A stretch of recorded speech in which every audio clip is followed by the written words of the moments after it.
السلام علیکم ورحمۃ اللہ وبرکاتہ۔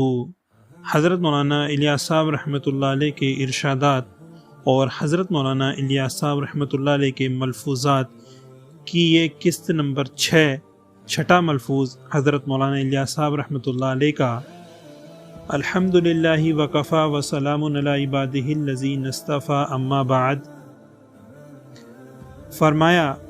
جب کوئی اللہ کا بندہ کسی بھلائی کے کام کی طرف قدم بڑھانا چاہتا ہے تو شیطان طرح طرح سے اسے روکنے کی کوشش کرتا ہے اور اس کی راہ میں مشکلات اور رکاوٹیں ڈالتا ہے، لیکن اگر اس کی یہ رکاوٹیں ناکام رہتی ہیں اور خدا کا وہ بندہ ان سب کو پار کر کے اس بھلائی کے کام کو شروع کر ہی دیتا ہے تو پھر شیطان کی دوسری کوشش یہ ہوتی ہے کہ وہ اس کے اخلاص اور اس کی نیت میں خرابی ڈال کے یا دوسرے طریقوں سے اس بھلائی کے کام میں خود حصے دار بننا چاہتا ہے،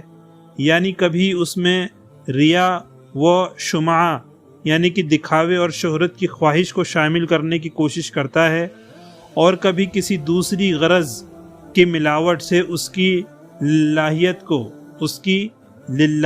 کو برباد کرنا چاہتا ہے، اور اس میں وہ زیادہ تر کامیاب ہو جاتا ہے۔ اسی لیے دینی کام کرنے والوں کو چاہیے کہ وہ اس خطرے سے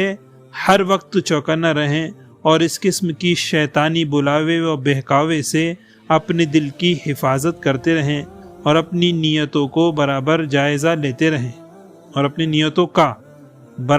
لیتے رہیں، کیونکہ جس کام میں اللہ کی رضا و خوشی کے علاوہ کوئی دوسری غرض کسی وقت بھی شامل ہو جائے گی پھر وہ اللہ کے یہاں قبول نہیں ہوگی۔ یہ 6 ملفوظ حضرت جی مولانا الیاس صاحب رحمۃ اللہ علیہ کا جو چھپا ہوا ہے اسی سے نقل کیا جا رہا ہے۔